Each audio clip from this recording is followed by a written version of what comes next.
Good evening, dear brothers and sisters, and thank you for the opportunity given to me to bring God's word to you.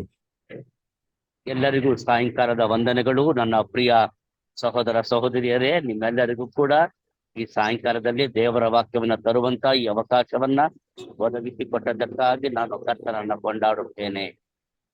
I am so glad that we are studying the word of God together. It is a vital part of our Christian life, and we are so glad that it's happening on a weekly basis. It's very, very important that we sit around God's word and we imbibe all that God has to say to us. ಈ ಸಾಯಂಕಾಲ ನಾವೆಲ್ಲರೂ ಕೂಡ ದೇವರ ವಾಕ್ಯದ ಅಧ್ಯಯನಕ್ಕಾಗಿ ಒಟ್ಟಾಗಿ ಕೂಡಿ ಬಂದಿರುವಂತದ್ದು ತುಂಬಾ ಸಂತೋಷ. ಹಾಗೂ ನಾವೆಲ್ಲರೂ ಕೂಡ ಈ ರೀತಿಯಲ್ಲಿ ದೇವರ ವಾಕ್ಯವನ್ನ ಕಲಿಯುವುದಕ್ಕಾಗಿ ಪ್ರತಿ ವಾರವೂ ಕೂಡ ಈ ರೀತಿಯಲ್ಲಿ ಕೂಡಿ ಬಂದು ದೇವರ ವಾಕ್ಯವನ್ನ ಕಲಿಯುವಂಥದ್ದು ಈ ದಿನಮಾನಗಳಲ್ಲಿ ನಮ್ಮೆಲ್ಲರಿಗೂ ಬಹಳ ಅಗತ್ಯವಾದಂತಹ ಒಂದು ಸಂಗತಿಯಾಗಿದೆ. The world that we are living in is wicked and going from bad to worse. Things are not getting better. And as a Christian, we are called to live in following the word of God and following the principles of God's word.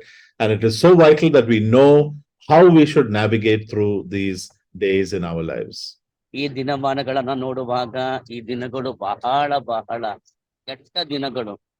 ಈ ದಿನಗಳು ಯಾವತ್ತೂ ಕೂಡ ಉತ್ತಮವಾಗ್ಲಿಕ್ಕೆ ಸಾಧ್ಯವೇ ಇಲ್ಲದಂತೆ ಪ್ರತಿ ದಿನಗಳು ಕೆಟ್ಟದಾಗುತ್ತಲೇ ಹೋಗುತ್ತಾ ಇವೆ. ಇಂತಹ ಸಂದರ್ಭದಲ್ಲಿ ಜೀವಿಸುತ್ತಿರುವಂತ ನಾವುಗಳು ದೇವರ ವಾಕ್ಯವೇ ನಮಗೆ ಮಾರ್ಗದರ್ಶಕವಾಗಿರುವಾಗ ನಾವು ಹೋಗುವಂತ ಪ್ರಯಾಣವನ್ನ ನಮಗೆ ಮಾರ್ಗದರ್ಶನ ಮಾಡಿ ಹೇಳುವುದರಿಂದ ಅದನ್ನ ಅನುಸರಿಸಿ ನಮ್ಮ ಜೀವಿತವನ್ನ ನಾವು ಸಾಗಿಸುತ್ತಾ ಸಾಗೋಣ. God's word reminds us that the Christian is in the battlefield. ದೇವರ ವಾಕ್ಯ ನಮ್ಮ ನೆನಪಿಗೆ ತರುವುದೇನೆಂದ್ರೆ ಕ್ರೈಸ್ತನು ಯುದ್ಧ ರಂಗದಲ್ಲಿ ಇದ್ದಾನೆ. We are not walking in the garden. ನಾವು ಈ ತೋಟದಲ್ಲಿ ನಾವು ನಡೆಯುತ್ತಾ ಇಲ್ಲ. We are not walking by the riverside or up the mountain, or we are actually in the battlefield. ನಾವು ಆ ನದಿಗಳ ಪಕ್ಕದಲ್ಲಿ ನಡೆದಾಡುತ್ತಾ ಇಲ್ಲ, ಅಥವಾ ಯಾವುದು ಬೆಟ್ಟದ ಮೇಲೆ ನಾವು ನಿಂತವರಾಗಿಲ್ಲ. ಬದಲಾಗಿ ನಾವೆಲ್ಲರೂ ಕೂಡ ಯುದ್ಧ ರಂಗದಲ್ಲಿ ಇದ್ದೇವೆ. And we need to understand that this battlefield is for every Christian. ನಾವು ಅರ್ಥ ಮಾಡಿಕೊಳ್ಳಬೇಕಾದಂತ ಸತ್ಯವೇನೆಂದರೆ ಈ ಯುದ್ಧ ರಂಗ ಅನ್ನುವಂಥದ್ದು ಕೆಲವರಿಗೆ ಮಾತ್ರವಲ್ಲ, ಎಲ್ಲರಿಗೂ ಕೂಡ ಅದು ಯುದ್ಧ ರಂಗವೇ ಆಗಿರುತ್ತದೆ. This for the evangelist or the elder or the deacon or the youth minister. All of us as believers are in the battlefield fighting this battle. ಸಭೆಯ ಹಿರಿಯರು, ಸುವಾರ್ತಿಕರು, ದೇವರ ಸೇವಕರು, ಅಥವಾ ಯವನ ಸೇವೆ ಯವನಸ್ಥರ ನಾಯಕರುಗಳು ಎಂಬುದಾಗಿ ಅಲ್ಲ, ಪ್ರತಿಯೊಬ್ಬೊಬ್ಬ ಕ್ರೈಸ್ತ ವಿಶ್ವಾಸಿಯುಕ್ತ ಈ ಯುದ್ಧ ರಂಗದಲ್ಲಿ ಇರುವವರೇ ಆಗಿರುತ್ತೇವೆ. This is found for us in Ephesians chapter 6 and verse 10 to 20, and this evening I would like to focus on this very familiar passage.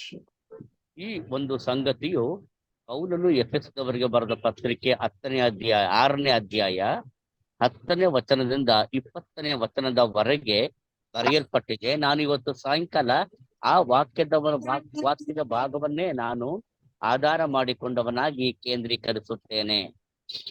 Would somebody please help me read Ephesians chapter 6 and verse 10 to 20? ಯಾರಾದ್ರೂ ಒಬ್ರು ಗಟ್ಟಿಯಾಗಿ ಪೌಲನು ಎಫೆಸದವರಿಗೆ ಬರೆದ ಪತ್ರಿಕೆ 6ನೇ ಅಧ್ಯಾಯ 10ನೇ ವಚನದಿಂದ 20ನೇ ವಚನದವರೆಗೆ ಗಟ್ಟಿಯಾಗಿ ಓದಬೇಕೆಂದು ಕೇಳಿಕೊಳ್ಳುತ್ತೇನೆ. ಎಫೆಸ 6:10-20. ಕ್ರೈಸ್ತರು ನಡೆಸುವ ಯುದ್ಧದಲ್ಲಿ ದೇವರು ಕೊಡುವ ಸರ್ವಾಯುಧಗಳು ಅವಶ್ಯವಾಗಿವೆ. ಕಡೆ ಮಾತೇನೆಂದರೆ, ನೀವು ಕರ್ತನನ್ನು ಆತನ ಅತ್ಯಧಿಕವಾದ ಶಕ್ತಿಯನ್ನು ಆಶ್ರಯಿಸಿಕೊಂಡವರಾಗಿ ಬಲಗೊಳ್ಳಿರಿ. ಸೈತಾನನ ತಂತ್ರೋಪಾಯಗಳನ್ನು ನೀವು ಎದುರಿಸಿ ನಿಲ್ಲುವುದಕ್ಕೆ ಶಕ್ತರಾಗುವಂತೆ ದೇವರು ದಯಪಾಲಿಸುವ ಸರ್ವಾಯುಧಗಳನ್ನು ಧರಿಸಿಕೊಳ್ಳಿರಿ. ನಾವು ಹೋರಾಡುವುದು ಮನುಷ್ಯ ಮಾತ್ರದವರ ಸಂಗಡವಲ್ಲ, ರಾಜತ್ವಗಳ ಮೇಲೆಯೂ ಅಧಿಕಾರಗಳ ಮೇಲೆಯೂ ಈ ಅಂಧಕಾರದ ಲೋಕಾಧಿಪತಿಗಳ ಮೇಲೆಯೂ ಆಕಾಶ ಮಂಡಲದಲ್ಲಿರುವ ದುರಾತ್ಮಗಳ ಸೇನೆಯ ಮೇಲೆಯೂ ನಾವು ಹೋರಾಡುವವರಾಗಿದ್ದೇವೆ. ಆದುದರಿಂದ ಕಠಿಣ ಯುದ್ಧವು ನಡೆಯುವ ದಿವಸದಲ್ಲಿ ಆ ವೈರಿಗಳನ್ನು ಎದುರಿಸುವುದಕ್ಕೂ ಮಾಡಬೇಕಾದದ್ದೆಲ್ಲವನ್ನು ಮಾಡಿ ಜಯಶಾಲಿಗಳಾಗಿ ನಿಲ್ಲುವುದಕ್ಕೂ ಶಕ್ತರಾಗುವಂತೆ ದೇವರು ದಯಪಾಲಿಸುವ ಸರ್ವಾಯುಧಗಳನ್ನು ತೆಗೆದುಕೊಳ್ಳಿರಿ. ಸತ್ಯವೆಂಬ ನಡುಕಟ್ಟನ್ನು ಕಟ್ಟಿಕೊಂಡು ನೀತಿ ಎಂಬ ವಜ್ರಕವಚವನ್ನು ಧರಿಸಿಕೊಂಡು ಸಮಾಧಾನದ ವಿಷಯವಾದ ಸುವಾರ್ತೆಯನ್ನು ತಿಳಿಸುವುದರಲ್ಲಿ ಸಿದ್ಧವಾದ ಮನಸ್ಸೆಂಬ ಕೆರೆಗಳನ್ನು ಮೆಟ್ಟಿಕೊಂಡು ನಿಲ್ಲಿರಿ ಮತ್ತು ನಂಬಿಕೆ ಎಂಬ ಗುರಾಣಿಯನ್ನು ಹಿಡಿಕೊಳ್ಳಿರಿ. ಆದ್ದರಿಂದ ನೀವು ಕೆಡುಕನ ಅಗ್ನಿಬಾಣಗಳನ್ನೆಲ್ಲ ಆರಿಸುವುದಕ್ಕೆ ಶಕ್ತರಾಗುವಿರಿ. ಇದಲ್ಲದೆ ರಕ್ಷಣೆ ಎಂಬ ಶಿರಸ್ತ್ರಾಣವನ್ನು ಇಟ್ಟುಕೊಂಡು ಪವಿತ್ರಾತ್ಮನು ಕೊಡುವ ದೇವರ ವಾಕ್ಯ ಎಂಬ ಕತ್ತಿಯನ್ನು ಹಿಡಿಯಿರಿ. ನೀವು ಪವಿತ್ರಾತ್ಮ ಪ್ರೇರಿತರಾಗಿ ಎಲ್ಲಾ ಸಮಯಗಳಲ್ಲಿ ಸಕಲ ವಿಧವಾದ ಪ್ರಾರ್ಥನೆಯಿಂದಲೂ ವಿಜ್ಞಾಪನೆಯಿಂದಲೂ ದೇವರನ್ನು ಪ್ರಾರ್ಥಿಸಿರಿ. ಇದರಲ್ಲಿ ಪೂರ್ಣ ಸ್ಥಿರಚಿತ್ತರಾಗಿದ್ದು ದೇವಜನರೆಲ್ಲರ ವಿಷಯದಲ್ಲಿ ವಿಜ್ಞಾಪನೆ ಮಾಡುತ್ತಾ ಎಚ್ಚರವಾಗಿರ್ರಿ. ನನಗೋಸ್ಕರ ಸಹ ಪ್ರಾರ್ಥನೆ ಮಾಡಿರಿ. ನಾನು ಬಾಯಿ ತೆರೆಯುವಾಗ ಪೂರ್ವ ಕಾಲದಲ್ಲಿ ಗುಪ್ತವಾಗಿದ್ದ ಸುವಾರ್ಥ ಸತ್ಯಾರ್ಥವನ್ನು ಭಯವಿಲ್ಲದೆ ತಿಳಿಸುವುದಕ್ಕೆ ಬೇಕಾದ ಮಾತನ್ನು ದೇವರು ನನಗೆ ಅನುಗ್ರಹಿಸಬೇಕೆಂದು ಪ್ರಾರ್ಥಿಸಿರಿ. ಆ ಸತ್ಯಾರ್ಥದ ನಿಮಿತ್ತವೇ ರಾಯಭಾರಿಯಾದ ನಾನು ಬೇಡಿಯಲ್ಲಿ ಬಿದ್ದಿದ್ದೇನಲ್ಲ, ಅದರ ವಿಷಯದಲ್ಲಿ ಧೈರ್ಯವಾಗಿ ಮಾತಾಡುವ ಹಂಗಿನಲ್ಲಿದ್ದೇನೆ. ಹಾಗೆಯೇ ನಾನು ಮಾತಾಡಬೇಕೆಂದು ನನಗೋಸ್ಕರ ಬೇಡಿಕೊಳ್ಳಿರಿ ಎಂಬುದೇ. Thank you, brother. ವಂದನೆಗಳು ಸಹೋದರನೇ. Now it's, that the Apostle Paul has taken the Ephesians through a wonderful journey in the epistle that he just finished writing. ಅಪೊಸ್ತಲನಾಗಿರುವಂತ ಪೌಲನು ಈಗಷ್ಟೇ ಬರೆದು ಮುಗಿಸಿರುವ ಈ ಎಫೆಸ ಪತ್ರಿಕೆಯಲ್ಲಿ ಎಫೆಸದ ವಿಶ್ವಾಸಿಗಳನ್ನ ಆತನು ಒಂದು ಅದ್ಭುತವಾದ ಪ್ರಯಾಣದಲ್ಲಿ ಆತನು ತೆಗೆದುಕೊಂಡು ಹೋಗುತ್ತಿದ್ದಾನೆ. He started off in Ephesians chapter 1 by talking about the spiritual blessings in the heavenlies. ಮೊದಲನೇ ಅಧ್ಯಾಯವನ್ನ ಪ್ರಾರಂಭ ಮಾಡುವಾಗ ಪರಲೋಕದ ಆತ್ಮೀಯ ಆಶೀರ್ವಾದಗಳ ಕುರಿತು ಹೇಳುವುದರ ಮೂಲಕ ತನ್ನ ಪತ್ರಿಕೆಯನ್ನ ಪ್ರಾರಂಭಿಸುತ್ತಾನೆ. And he is talking about how we have been predestined by the Father, redeemed by the Son, guaranteed by God the Holy Spirit, sealed by God the Holy Spirit, and these are spiritual blessings that every believer has in his life. ತಂದೆಯಾದ ದೇವರು ಆದಿಯಲ್ಲಿಯೇ ಜಗದುತ್ಪತ್ತಿಗೆ ಮುಂಚೆ ನಮ್ಮನ್ನ ಆರಿಸಿಕೊಂಡಿದ್ದಾನೆ. ಮಗನಾದ ದೇವರು ನಮ್ಮ ರಕ್ಷಣೆಗೋಸ್ಕರವಾಗಿ ನಮ್ಮನ್ನ ರಕ್ಷಿಸುವುದಕ್ಕಾಗಿ ತನ್ನ ಪ್ರಾಣವನ್ನೇ ಕೊಟ್ಟು ನಮ್ಮನ್ನ ಪಾಪದಿಂದ ಬಿಡುಗಡೆ ಮಾಡಿದ್ದಾನೆ. ಪರಿಶುದ್ಧಾತ್ಮನಾದ ದೇವರು ಆತನು ನಮ್ಮನ್ನು ಮುದ್ರೆ ಹಾಕಿ ನಮಗೆ ಆತನು ಸಂಚಾರಕಾರವಾಗಿ ಇದ್ದಾನೆ. ಇದೆಲ್ಲವನ್ನ ನೋಡುವಾಗ ಇವೆಲ್ಲವೂ ಪರಲೋಕದ ಆಶೀರ್ವಾದಗಳಾಗಿಯೇ ನಮಗೆ ಕೊಡಲ್ಪಟ್ಟದ್ದು ಎಂಬುದು ಅತಿ ಶ್ರೇಷ್ಠವಾದ ಸಂಗತಿ. And then as he prays for the Ephesians, he speaks about this very, very great power that is at work in the life of the believer, in every believer, that is transforming us and making us into the image of his Son, the Lord Jesus. ನಂತರ ಪ್ರತಿಯೊಬ್ಬೊಬ್ಬ ವಿಶ್ವಾಸಿಗೂ ಕೊಡಲ್ಪಟ್ಟಂತಹ ಆ ಶ್ರೇಷ್ಠವಾದ ಆಶೀರ್ವಾದಗಳನ್ನ ಹೇಳುವುದರ ಮೂಲಕವಾಗಿ ಅಪೊಸ್ತಲನಾಗಿರುವಂತ ಪೌಲನು ಪ್ರತಿಯೊಬ್ಬೊಬ್ಬರಿಗೂ ಇರುವ ಆ ಒಂದು ಶ್ರೇಷ್ಠ ಸಂಗತಿಯ ಮೂಲಕ ಆತನು ಮತ್ತೊಮ್ಮೆ ಅವರನ್ನ ನಡೆಸುತ್ತಿದ್ದಾನೆ. And then he talks in chapter 2 about the two great things that have happened to the believer. Number one, he has been transformed from death to life. And number two, he's been transformed from being so far away from the kingdom and he's brought into the family of God, the church of God. ನಂತರ ಎರಡನೇ ಅಧ್ಯಾಯಕ್ಕೆ ಬರುವಾಗ ಬಹಳ ಪ್ರಾಮುಖ್ಯವಾದ ಎರಡು ಸತ್ಯಗಳನ್ನ ಎಫೆಸ ಪತ್ರಿಕೆ ಎರಡನೇ ಅಧ್ಯಾಯದಲ್ಲಿ ಹೇಳುತ್ತಾನೆ. ಮೊದಲನೇದಾಗಿ ಎಲ್ಲಾ ವಿಶ್ವಾಸಿಗಳು ಆತ್ಮಿಕವಾಗಿ ಸತ್ತವರಾಗಿದ್ದು ಕ್ರಿಸ್ತನ ಮೂಲಕ ಅವರು ಜೀವಿತರಾಗಿ ಎಬ್ಬಿಸಲ್ಪಟ್ಟಿದ್ದಾರೆ. ಎರಡನೇ ಸತ್ಯ, ಆ ರೀತಿಯಲ್ಲಿ ಇದ್ದಂತಹ ಕ್ರೈಸ್ತ ವಿಶ್ವಾಸಿಗಳು ಈಗ ಕ್ರಿಸ್ತನ ದೇಹದ ಅಂಗಗಳಾಗಿ ಮಾಡಲ್ಪಟ್ಟವರಾಗಿದ್ದಾರೆ ಎನ್ನುವ ಈ ಎರಡು ಸತ್ಯಗಳನ್ನ ಪೌಲನು ಅವರಿಗೆ ತಿಳಿಸಿಕೊಡುತ್ತಿದ್ದಾನೆ. And then in chapter 3, he talks about the preciousness of the gospel that has been given to us, and how, what a privilege it is for him to be a minister of this gospel. ಮೂರನೇ ಅಧ್ಯಾಯಕ್ಕೆ ಬರುವಾಗ ಸುವಾರ್ತೆಯ ಶ್ರೇಷ್ಠವಾದ ಸುವಾರ್ತೆಯು ಹೇಗೆ ನಮ್ಮನ್ನ ರಕ್ಷಣೆಗೆ ನಡೆಸಿತು, ನಮಗೆ ಶ್ರೇಷ್ಠವಾದ ಆಶೀರ್ವಾದವನ್ನ ಒದಗಿಸಿತು, ಹಾಗೆಯೇ ಈ ಸುವಾರ್ತೆಯ ಸಾರೋಣಕ್ಕಾಗಿ ಅಪೊಸ್ತಲನಾಗಿರುವಂತ ಪೌಲನು ಹೇಗೆ ಸೇವಕನಾದನು ಅನ್ನುವುದನ್ನ ಆತನು ತಿಳಿಸುತ್ತಿದ್ದಾನೆ. Then in chapter 4, 5, and 6, he speaks about how We are in the world, we are in the church, we are in the family, we are in the business, and how we should conduct ourselves in all these areas. 4, 5 ಮತ್ತು 6ನೇ ಅಧ್ಯಾಯಕ್ಕೆ ಬಂದಾಗ ಅಲ್ಲಿ ಪೌಲನು ಹೇಳುವಂಥದ್ದು, ವಿಶ್ವಾಸಿಗಳಾಗಿರುವಂತಹ ನಾವುಗಳು ಮನೆಯಲ್ಲಿದ್ದೇವೆ, ವಿಶ್ವಾಸಿಗಳಾಗಿರುವಂತಹ ನಾವುಗಳು ಸಭೆಯಲ್ಲಿದ್ದೇವೆ, ವಿಶ್ವಾಸಿಗಳಾಗಿರುವಂತಹ ನಾವುಗಳು ಲೋಕದೊಳಗೆ ಇದ್ದೇವೆ. ಹಾಗಾದ್ರೆ ಈ ಎಲ್ಲಾ ಸ್ಥಳಗಳಲ್ಲಿಯೂ ನಮ್ಮನ್ನ ನಾವು ಯಾವ ರೀತಿಯಲ್ಲಿ ನಡೆದುಕೊಳ್ಳಬೇಕು ನಾವು ಅನ್ನುವುದನ್ನ ಆತನು ಸ್ಪಷ್ಟವಾಗಿ ತಿಳಿಸುತ್ತಿದ್ದಾನೆ. And then he goes into, and finally, he talks about their place in the battlefield. ನಂತರ ಆತನು ಕೊನೆಯದಾಗಿ ವಿಶ್ವಾಸಿಗಳು ಇರುವಂತಹ ಆ ಒಂದು ಯುದ್ಧ ರಂಗದ ಕುರಿತಾಗಿ, ಯುದ್ಧ ಭೂಮಿಯ ಕುರಿತಾಗಿ ಮಾತನಾಡುತ್ತಿದ್ದಾನೆ. And you must remember that, these Ephesian believers are, some of them are new converts, some of them have been there for a few years. Apostle Paul himself, has spent 3 years training and teaching in this assembly. So he wants to convey this very precious truth about the position of the believer, starting in the heavenlies, but now in the battlefield. ಅಪೊಸ್ತಲನಾದಂತಹ ಪೌಲನು ಈ ಮಾತನ್ನ ಬರೆಯುವಾಗ ಎಫೆಸದಲ್ಲಿರುವಂತಹ ವಿಶ್ವಾಸಿಗಳಲ್ಲಿ ಕೆಲವರು ಅವರು ಹೊಸದಾಗಿ ರಕ್ಷಣೆ ಹೊಂದಿ ಸಭೆಗೆ ಸೇರಿದವರಾಗಿದ್ದರು. ಇನ್ನು ಕೆಲವರು ಅನೇಕ ವರ್ಷಗಳಿಂದ ಆ ಸಭೆಯಲ್ಲಿದ್ದರು. ಇನ್ನು ಅನೇಕರು ಹೀಗೆ ಬೇರೆ ಬೇರೆ ಸಂದರ್ಭಗಳಲ್ಲಿ ಸಭೆಯ ಸದಸ್ಯರಾಗಿರುವಂತಹ ಆ ವಿಶ್ವಾಸಿಗಳಿಗೆ ಪತ್ರವನ್ನ ಬರೆಯುತ್ತಿರುವಾಗ, ಪ್ರಾರಂಭ ಮಾಡಿದ್ದು ವಿಶ್ವಾಸಿಗಳು ಪರಲೋಕದಲ್ಲಿ ಅವರು ಇದ್ದಾರೆ ಅನ್ನುವಂತ ಪರಲೋಕದಲ್ಲಿ ಕೂಡಿಸಲ್ಪಟ್ಟಿರುವ ಆ ಸ್ಥಾನದಿಂದ ಪ್ರಾರಂಭ ಮಾಡುತ್ತಾನೆ. ಆದ್ರೆ ಈಗ ಅಂತ್ಯಗೊಳಿಸ್ತಾ ಇರುವಂತ ಭೂಮಿಯ ಮೇಲೆ ನಡೆಯುವ ಆತ್ಮಿಕ ಯುದ್ಧದೊಂದಿಗೆ. So I want to bring to you 5 points about our role in the battlefield, and using the word stand, because you'll see that 3 or 4 times in this passage. Using the word stand, I want to bring to you 5 points from this passage. ಈ ಒಂದು ವಾಕ್ಯ ಭಾಗದಿಂದ ನಾನು 5 ಅಂಶಗಳನ್ನು ನಿಮ್ಮ ನೆನಪಿಗೆ ತರಲು ಬಯಸುತ್ತೇನೆ.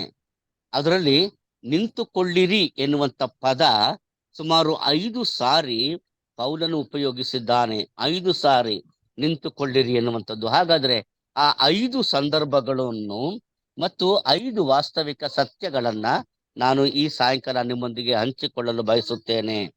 First of all, we must stand strong and stand firm according to verse 10. 10ನೇ ವಾಕ್ಯದ ಪ್ರಕಾರ ಮೊದಲನೇದಾಗಿ ನಾವು ದೃಢವಾಗಿ ನಿಂತುಕೊಳ್ಳಬೇಕು, ಸ್ಥಿರವಾಗಿ ನಿಂತುಕೊಳ್ಳಬೇಕು. He says it again, in verse 14, stand therefore. He talks about it in verse 13, withstand in the evil day. So the idea is that you must stand in the battlefield. 14ನೇ ವಚನದಲ್ಲಿಯೂ ಕೂಡ ಆತನು ನಿಂತುಕೊಳ್ಳಬೇಕೆಂಬುದಾಗಿ ಹೇಳುತ್ತಾನೆ. ಅಂದ್ರೆ ಅದರ ಅರ್ಥ ಸರಳವಾಗಿ ಅಂದ್ರೆ ವಿಶ್ವಾಸಿಯು ಯುದ್ಧ ರಂಗದಲ್ಲಿ ಆತನು ನಿಂತುಕೊಳ್ಳಬೇಕು. And Apostle Paul is saying you stand strong in the Lord and in the strength of his might. ಪೌಲನು ಹೇಳುತ್ತಾನೆ, ಮೊದಲು ಕರ್ತನಲ್ಲಿ ದೃಢವಾಗಿ ನಿಲ್ಲಿರಿ ಮತ್ತು ದೇವರು ಕೊಡುವಂತಹ ಆ ಬಲದಲ್ಲಿ ದೃಢವಾಗಿ ನಿಂತುಕೊಳ್ಳಿರಿ ಎಂದು ಬರೆಯುತ್ತಿದ್ದಾನೆ. In chapter 1, he already spoke to them about the immeasurably great power that is at work in the life of the believer. Let's see that in Ephesians chapter 1.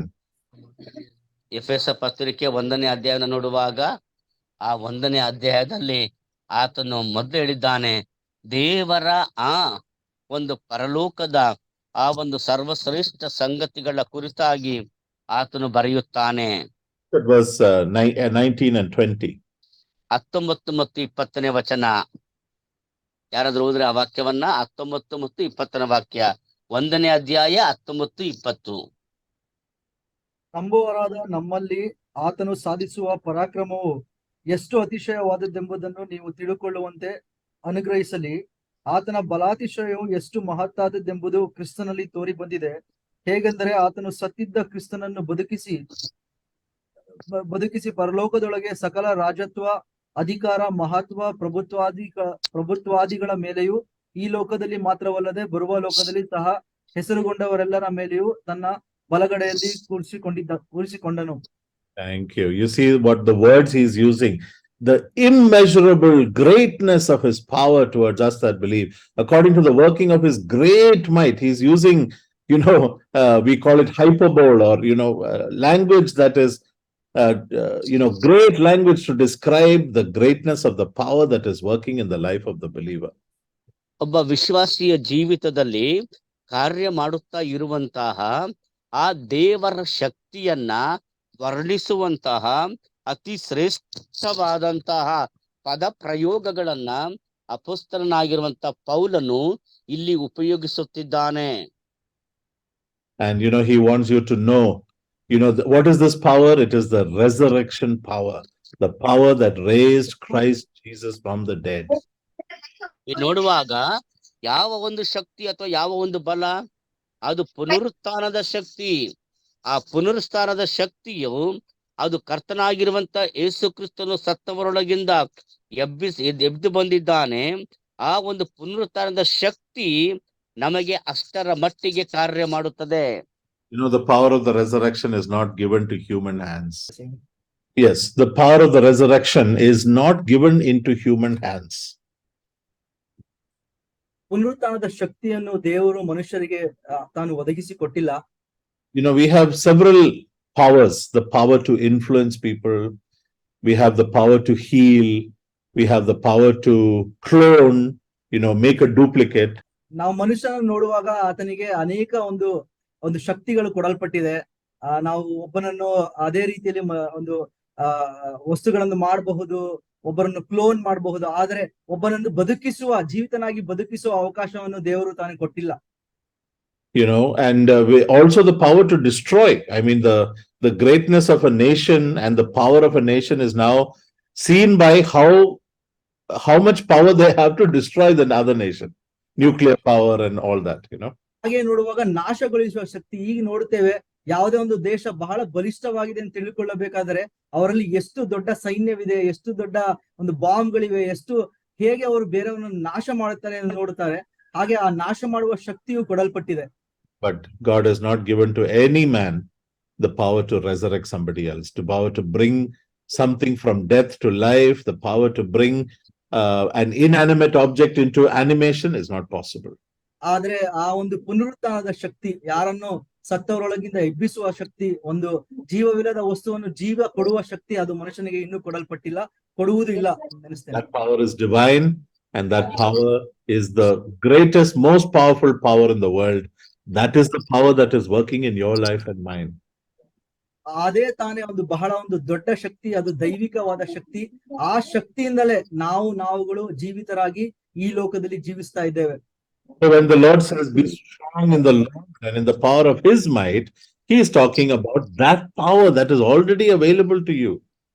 ಆ ದೇವರು ತನ್ನ ಬಲಾತಿಶಯ ಅಥವಾ ಅತಿಶಯವಾದ ಶಕ್ತಿಯ ಬಗ್ಗೆ ಹೇಳುವಾಗ ಆ ಒಂದು ಪುನರುತ್ಥಾನದ ಶಕ್ತಿಯ ಬಗ್ಗೆ ಆತನು ನಮಗೆ ಹೇಳುತ್ತಾ ಇದ್ದಾನೆ. ಆ ಜೀವದ ಶಕ್ತಿ ಅದು ನಮ್ಮಲ್ಲಿ ಯಾವಾಗಲೂ ನಮ್ಮಲ್ಲಿ ಇದೆ ಯಾವಾಗಲೂ.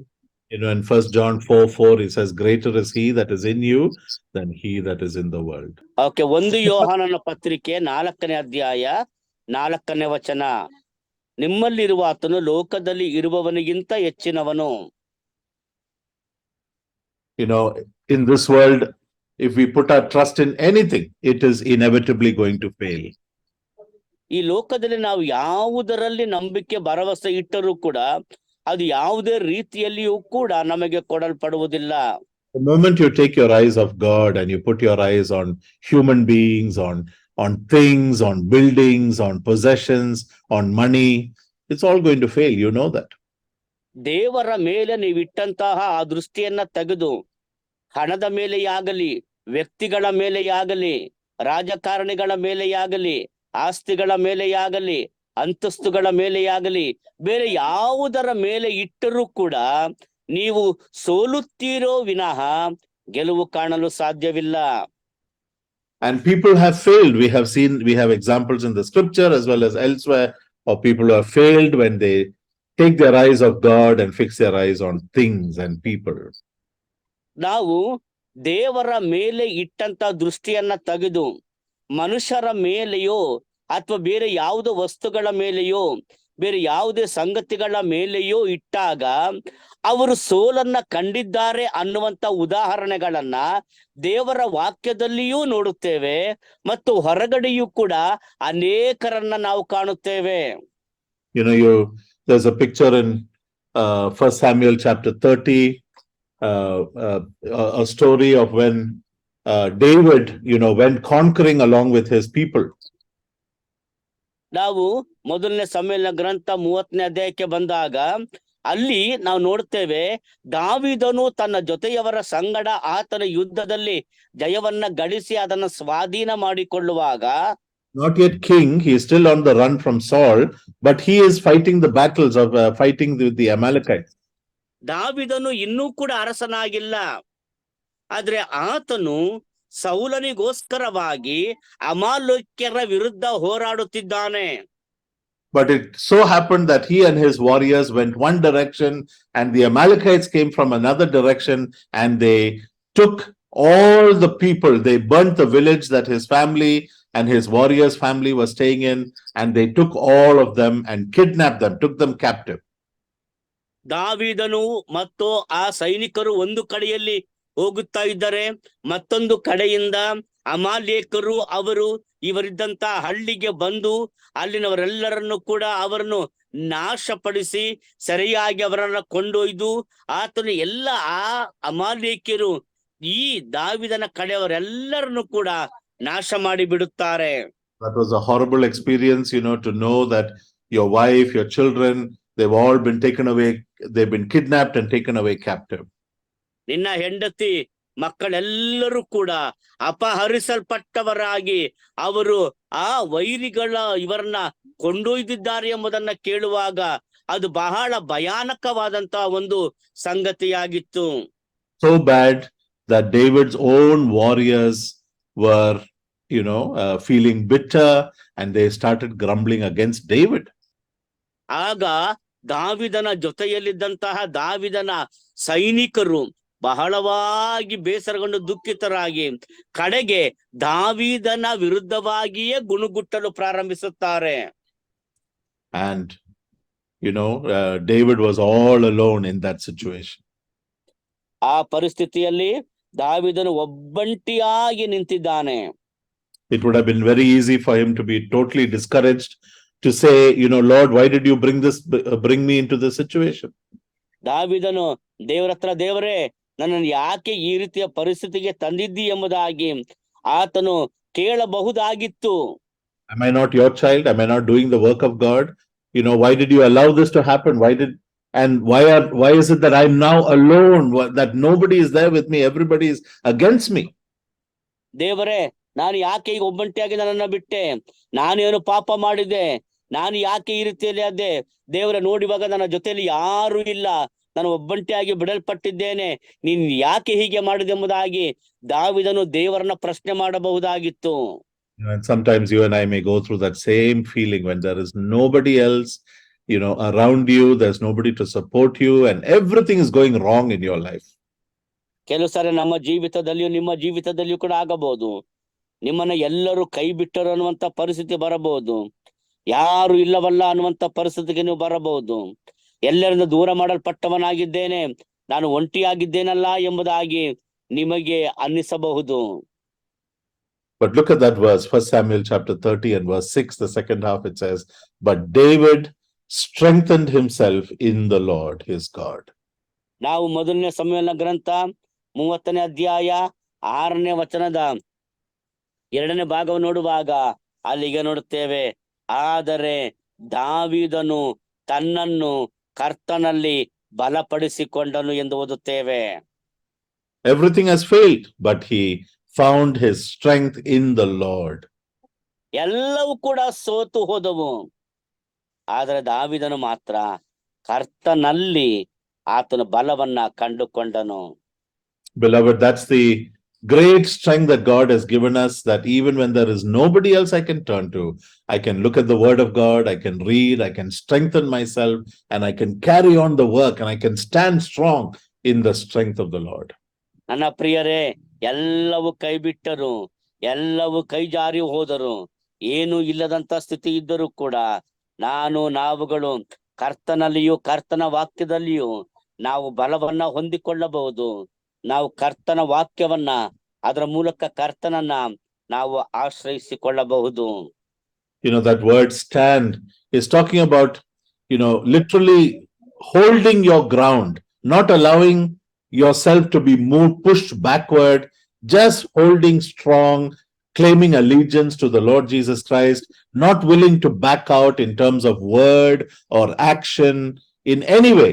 You're standing strong in the Lord. ಕರ್ತನ ದೃಢವಾಗಿ ನಿಲ್ಲಿರಿ ಎಂಬುದಾಗಿ ಹೇಳುವಾಗ ಆ ಮಾತಿನ ಅರ್ಥವೇನು ಗೊತ್ತಾ ಪ್ರಿಯರೇ? ಆ ನೆಲಕ್ಕೆ ಗಟ್ಟಿಯಾಗಿ ಅಂಟಿಕೊಂಡು ನಿಲ್ಲಿರಿ, ಹಿಂದಕ್ಕೆ ಹೋಗಬೇಡ್ರಿ, ಹಿಂದಕ್ಕೆ ಜಾರಬೇಡಿರಿ. ನೀವು ಕರ್ತನಾಗಿರುವ ಯೇಸು ಕ್ರಿಸ್ತನಲ್ಲಿದ್ದೀರಿ, ಆತನ ಆ ಬರದಿಂದ ದೃಢವಾಗಿ ನಿಂತುಕೊಳ್ಳಿರಿ, ಅಲುಗಾಡಬೇಡಿರಿ, ಮಿಸುಕಾಡಬೇಡಿರಿ ಎಂಬುದಾಗಿ ಆ ಮಾತಿನ ಅರ್ಥ. And it is important and vital for each one of us to recognize that the enemy that comes against us is huge and strong, and yet God has given you that strength inside you to just stand still, stand strong. ಆ ವೈರಿಯು ಆತನು ಬಹಳ ವೇಗವಾಗಿಯೋ ಬಹಳ ಬಲಶಾಲಿಯಾಗಿಯೂ ಆತನು ಬರಬಹುದು.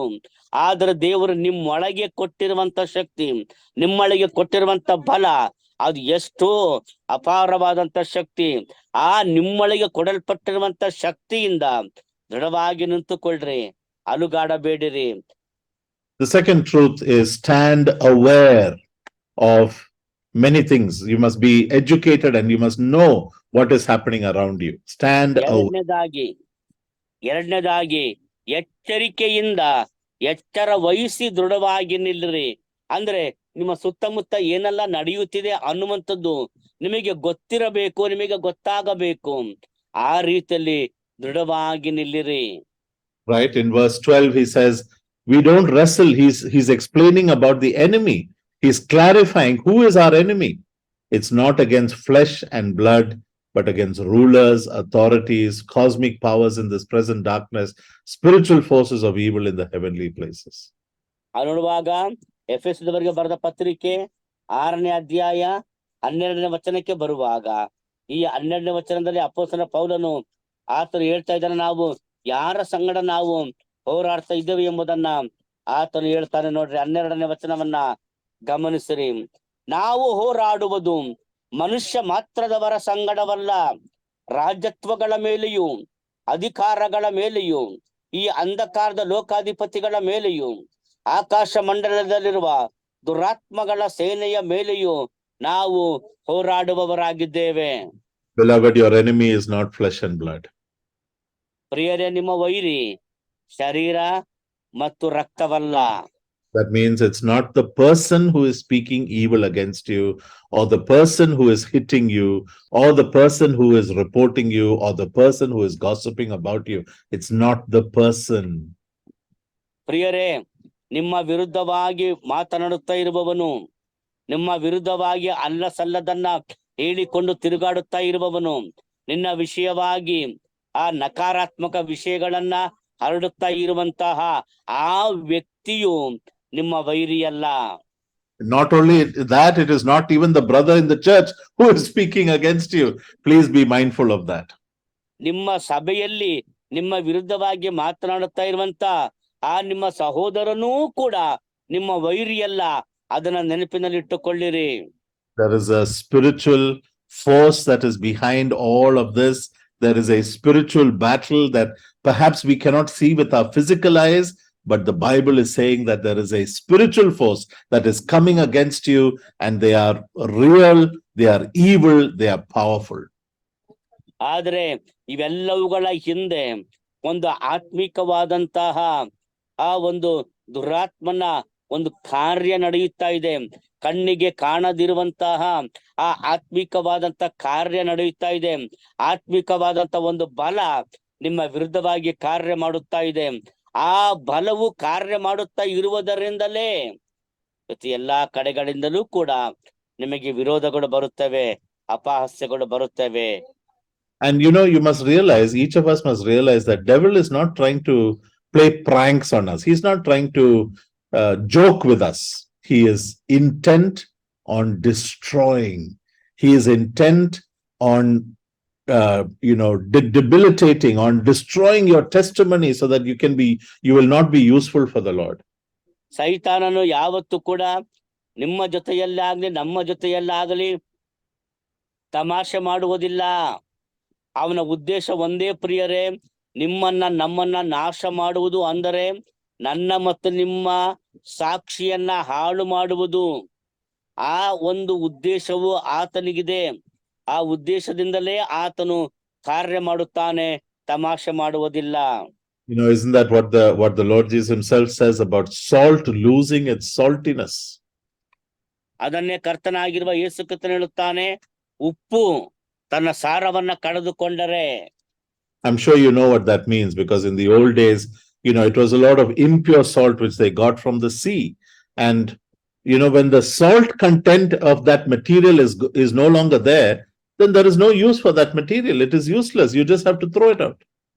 ನೋಡುವಾಗ ಸಮುದ್ರದಿಂದ ಆ ಸಮುದ್ರಕ್ಕೆ ಹೋಗಿ ಸಮುದ್ರ ತಯಾರಾಗುವಂತ ಉಪ್ಪನ್ನ ತಂದು ತರುವುದರ ಬಗ್ಗೆ ನಾವು ನೋಡುತ್ತೇವೆ. ಅದಾಗ ಆ ಮೊದಲನೇ ಶತಮಾನದಲ್ಲಿ ಕೂಡ ಆರ್ಥನೆ ಮಾಡುತ್ತಾ ಇದ್ರು. ಆ ರೀತಿಯಲ್ಲಿ ತಂದಂತಹ ಉಪ್ಪಿನ ಅಂಶ ಇಲ್ಲದೆ ಹೋದರೆ ಉಪಯೋಗಕ್ಕೆ ಬರುವುದಿಲ್ಲ. ಅದನ್ನ ತೆಗೆದುಕೊಂಡು ಹೋಗಿ ಹೊರಗೆ ಬಿಸಾಡುತ್ತಾರೆ. That is the life of a believer who has lost his testimony, his potential for influence.